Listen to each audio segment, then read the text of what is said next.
Assalamualaikum warahmatullahi wabarakatuh. Kembali lagi di channel AADJ. Salam cerdas, akal sehat.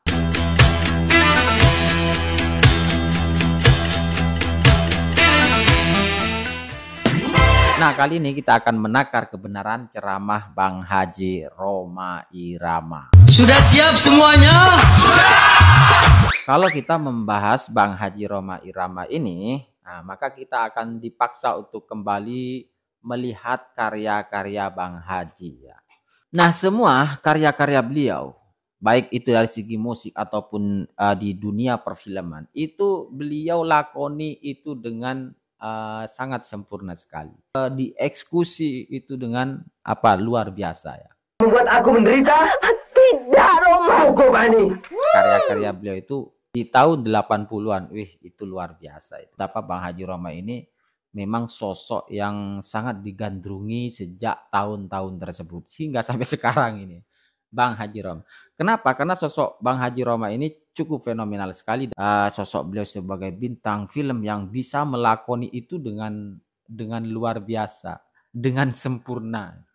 Dan juga bagaimana beliau di atas panggung dalam seni bermusik.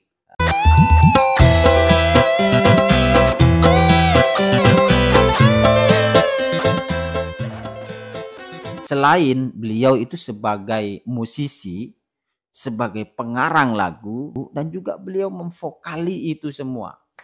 Artinya karya-karya beliau itu dieksekusi dengan sendiri. Itu luar biasanya Bang Haji Rhoma Irama ini. Nah, kalau kita melihat sejarahnya bagaimana Bang Haji Rhoma ini berdakwah di seni musik ya. Musik dalam pandangan saya bukan sebagai alat hiburan atau sebagai bunyi-bunyian pengiring tari-tarian saja.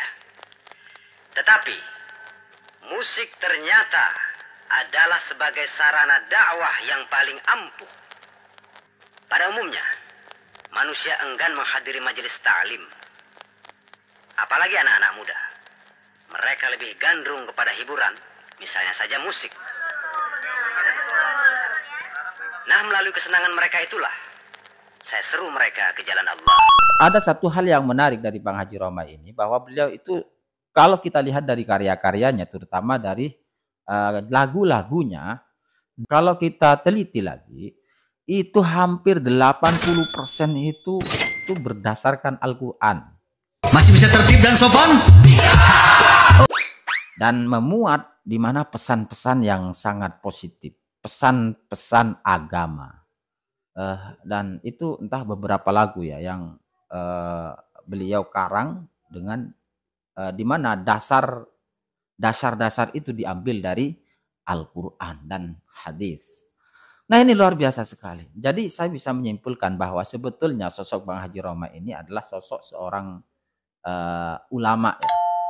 Orang yang memahami tentang agama, mempaham betul tentang agama, dasar-dasar agama. Jadi maka dikatakan oleh Nabi Shallallahu Alaihi Wasallam, as-salatu imaduddin.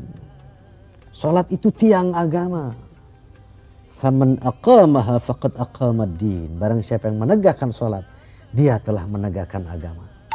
Namun kemudian beliau memilih berdakwah dengan jalan jadi seniman musik. Karena juga Wali Songo itu juga ada yang berdakwah melalui budaya seniman, yaitu Sunan Bonang, melalui yang dikenal dengan karya seni gamelannya.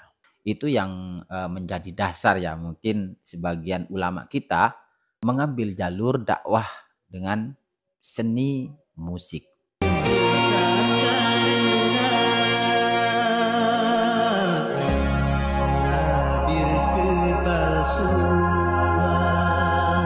Sekarang kita tinggalkan Bang Haji Rhoma Irama dengan label ulamanya, namun memilih jalan untuk berdakwah melalui musik. Sekarang kita lihat Bang Haji Rhoma ini kembali bangkit semangatnya di dalam menegakkan kebenaran, yaitu tentang kebenaran nasab Rasulullah Sallallahu Alaihi Wasallam.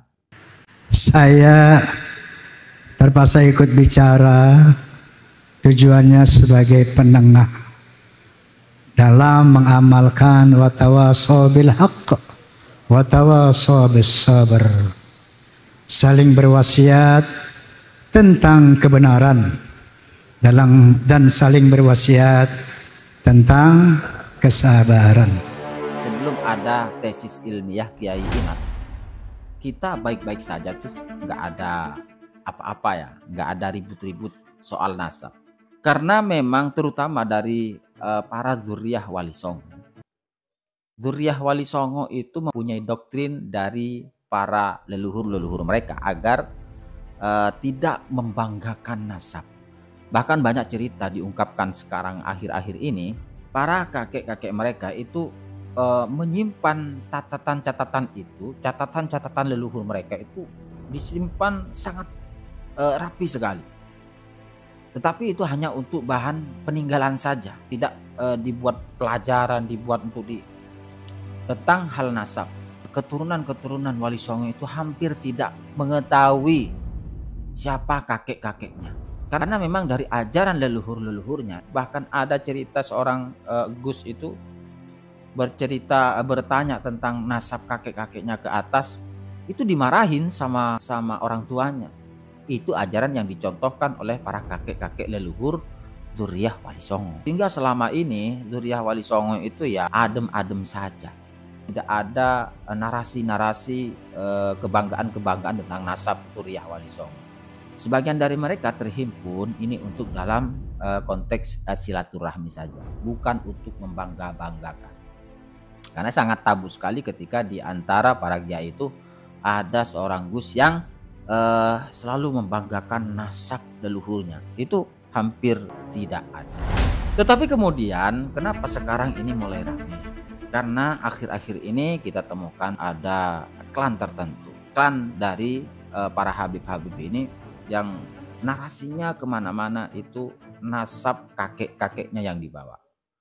Kemudian selain itu mereka memutus nasab Wali Songo, memutus nasab zuriyah Wali Songo. Ini yang menjadikan hal ini menjadi gaduh, menjadi polemik. Ada pada akhirnya zuriyah Wali Songo terpanggil untuk menjawab itu, baik itu dengan manuskrip, dengan bukti-bukti dan semacamnya. Maka jadi ramai sekali. Sebetulnya mereka para Wali Songo itu tidak ada ideologi untuk membanggakan nasab, itu nggak ada. Tetapi ini karena keterpanggilan. Karena keterpanggilan untuk menjawab tuduhan-tuduhan para habib-habib ini yang sangat masif mengatakan bahwa Wali Songo itu memang zuriyah Nabi, tetapi zuriyahnya terputus, nasabnya terputus. Nah itu yang menjadikan ini polemik ini menjadi semakin ramai ya, semakin ramai. Jadi tidak benar jika seseorang mengatakan bahwa sekarang ini sama saja antara Wali Songo dengan para habib-habib itu sama-sama ingin diakui. Itu tidak ya. Itu keliru. Pernyataan seperti itu keliru. Karena sampai detik ini pun mereka terpanggil untuk menjawab saja. Jadi sedikit saya ceritakan kembali ya. Apa yang mungkin semua udah lihat di media sosial, di podcast Bisikan Roma, udah lihat belum? Udah lihat?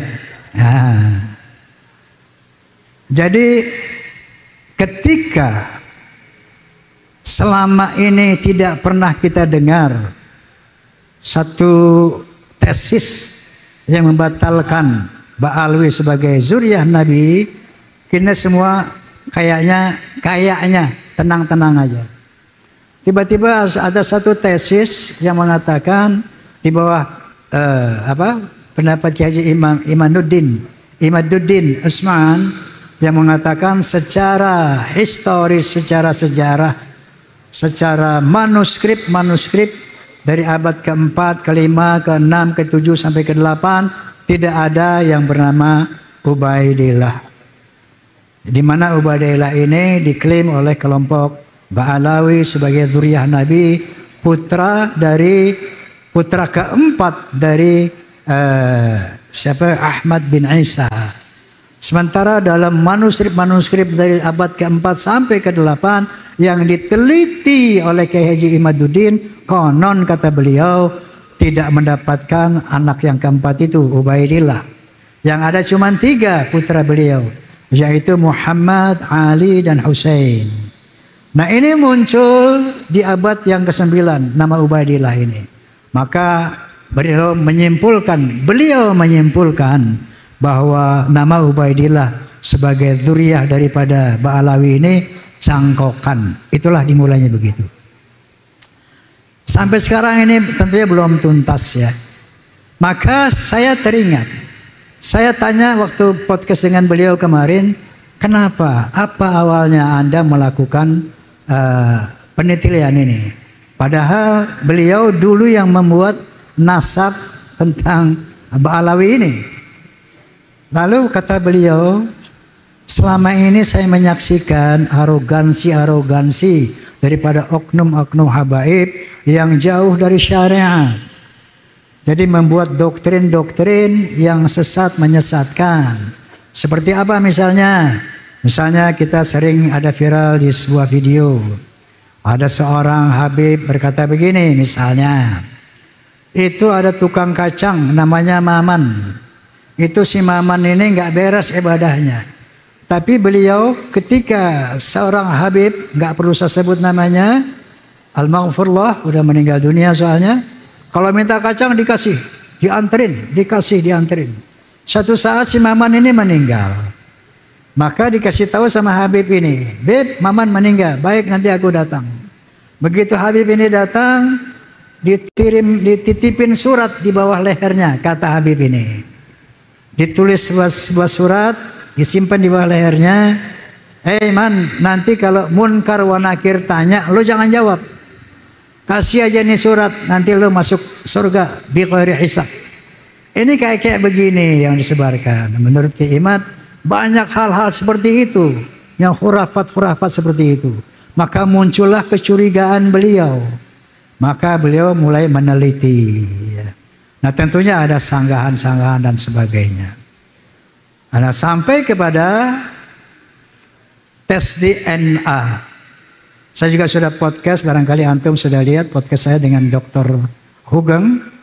Ya, beliau menyatakan bahwa menurut tes DNA bahwa yang namanya Ba'alawi mustahil sebagai keturunan Nabi.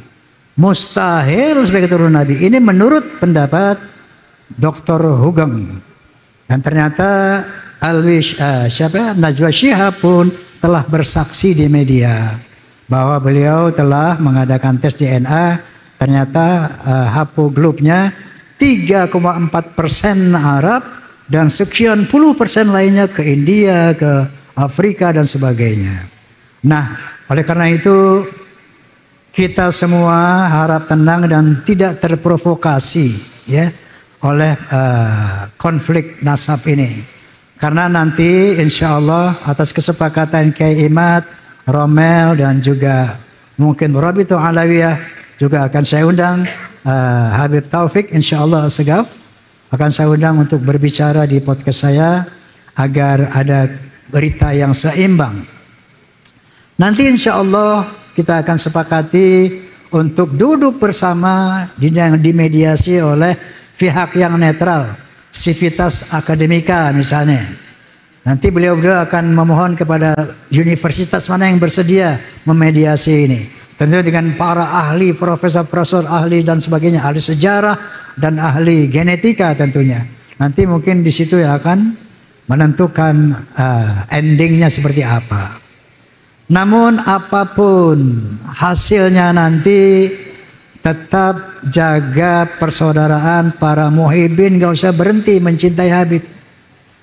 Seperti sering saya katakan di podcast saya, itu yang namanya Habib Rizik Syihab, kemudian Habib Ali Kuitang, Habib ini, semua sahabat-sahabat saya. Masya Allah, dengan adanya ini terus terang saya merasa sedih. Tapi apa buat? Hal ini harus dikelirkan, dijelaskan. Ya, jadi walaupun nanti hasilnya mereka bukan turunan Nabi, tetap kita akan jaga persahabatan itu. Kenapa? Karena di akhirat nanti bukan dari nasab inilah ukuran keselamatan seseorang. Karena Allah SWT berfirman, Inna akramakum indallahi atqakum. Sesungguhnya ketinggian derajatmu di sisi Allah takwamu, bukan nasabmu. Yarfa'illahu alladhina amanu minkum walladhina utul ilma darajat. Allah akan mengangkat derajat orang yang berilmu, pengetahuan dan beriman di atas orang-orang yang tidak berilmu dan tidak beriman. Jadi ukuran kemuliaan di sisi Allah adalah iman, takwa dan ilmu, bukan dari nasab. Bahkan Nabi sallallahu alaihi wasallam sendiri bersabda, "Al-jannatu lil muttaqina walau kana 'abdan habasyian, wan naru lil 'asina walau kana sayyidan quraisyan hasyimian." Surga itu untuk orang-orang yang bertakwa walaupun dia budak dari bangsa Habsyi, dan neraka itu untuk orang-orang ahli maksiat walaupun dia sayyid Quraisy Bani Hashim. Wa qala Nabi sallallahu alaihi wasallam aidan, walau law ana Fatimah binti Muhammadin saraqat laqad ta'atu yadaha. Seandainya Fatimah binti Muhammad, anak kandungnya sendiri mencuri, aku akan potong tangannya. Jadi ternyata menurut Al-Quran dan hadis tidak ada privilege, tidak ada keutamaan nasab itu kecuali iman dan takwa. Nah, dalam rangka inilah watawassaw bil haqq watawassaw bis sabr. Kita saling berwasiat tentang kebenaran dan saling berwasiat tentang kesabaran. Faham semuanya ya? Faham semuanya ya? Mau zuriyah mau bukan, tetap muhibbin jangan putus dengan habib-habibnya. Ya, tetap jaga persaudaraan, tetap jaga persahabatan.